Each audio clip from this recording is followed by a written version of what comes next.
Здравейте, това е пореден епизод на Clash Royale и искам да ви покажа една яка снимка, която може всички, която я погледнат, да не ви се стори, но даже аз сам си изненадах и ето, изчакайте малко.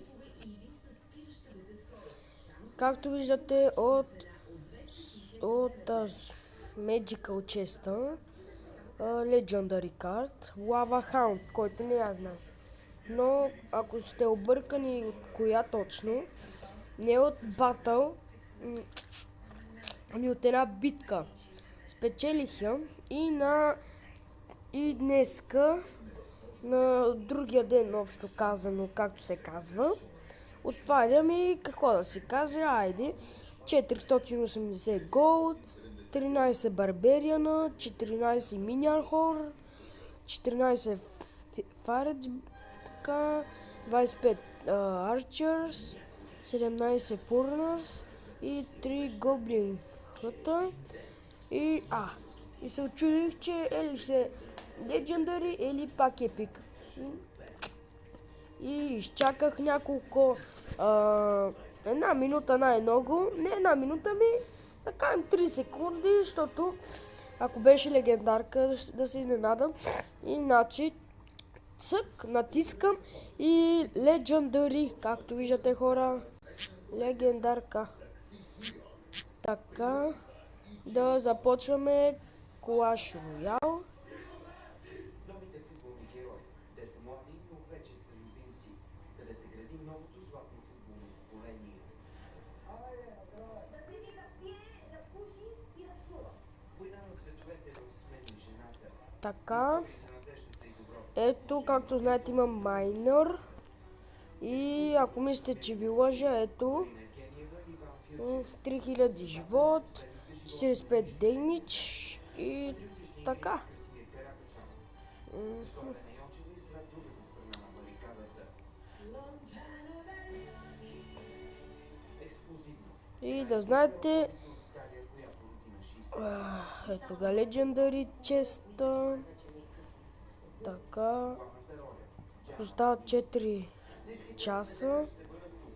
А вие бъдете пред телевизорите. 120 минути. Много секси. Отпусна ме. Да. Действа ли бе, момчето ми действа. Твой глас може да пренася жените в други светове. При мен ще изпиташ нещо различно. Мога да ти дам други неща, които да те поотпуснат малко. Така ли е? Какво би ми дала?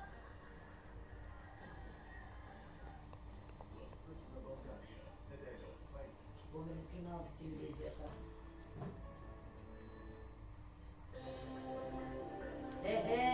Ми, Здравейте! Днес проводях на Баба Марта, тъй като за 1 април, за мое огромно съжаление и съвсем не на шега, трябва да призная, че се очертава една приказна, фантастична, вълшебна, невероятна, думи не са измислили да ви опиша каква прекрасна първоаприлска събота се очертава.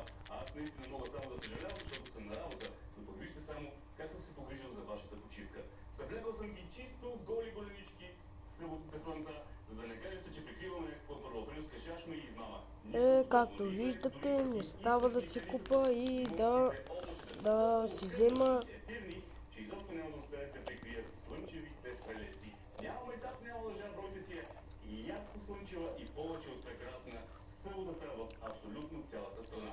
И с повече от приятните, като за 1 април, невероятно И да знаете, от новия апдейт са казали, че може една вероятност да ви се падне тук Epic Card, но според мен трябва да е само Legendary. Така, цялата страна. И да ви кажа, тези три веднага ви обръщам специално внимание. Тези 12 градуса изобщо не ви трябват. априлска лъжа.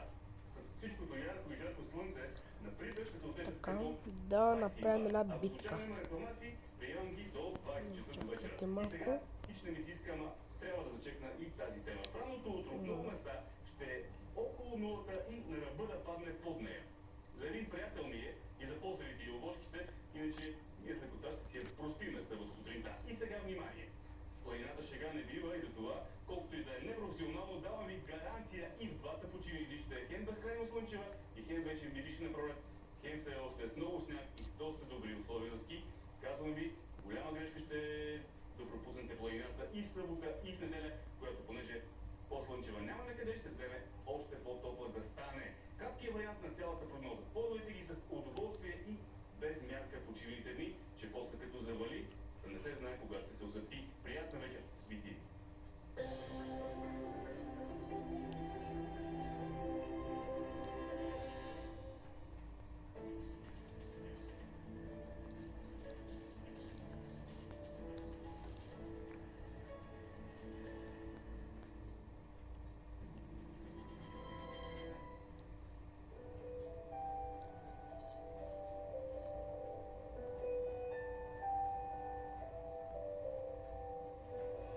Erkam-Petekaja, Ebrujus Kansavan. Barashvalai, Minetugai.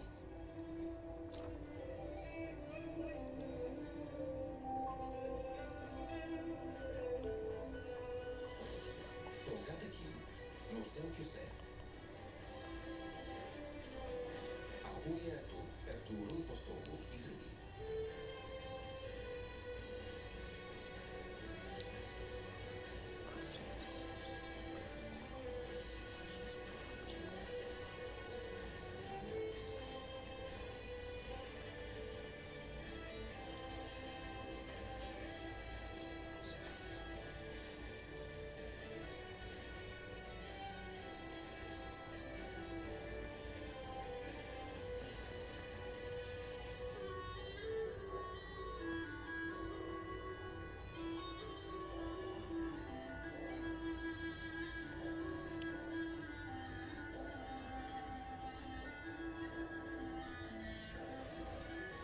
Música Ayşe Yılder, Murat Başaran, Ümit Yılder. Scenaristi Yıldız Tunç, Suesios, Deren Çaray, Nasi.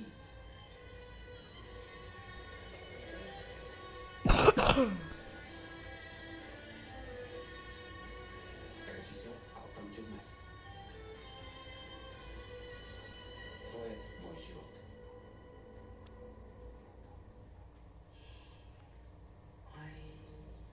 Не трябваше. Много е красива. Какво говориш? Нещо съвсем древно. Много благодаря. Моля?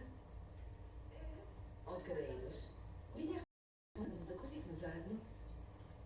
Така ли? Как е? Добре ли? Боже, много добре изглежда. Превърнал се в истински бизнесмен. Поразпитах го малко. Дали си има приятелка? Нямал си никого. Живеел сам. Толкова ненавижда Карун, че дори не се отбива до имението. Кажи, че мрази имение и да приключим. Джандран, защо да те мрази? Не говори така. Няма причина.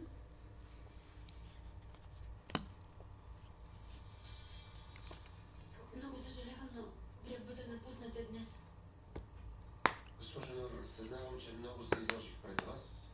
Не спазих и обещанието си, знам, че е така. Но ако ми дадете още малко отсрочка... Невъзможно е, господин. Можех да направя нещо.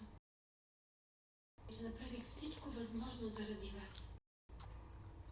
Разбирам. Ние също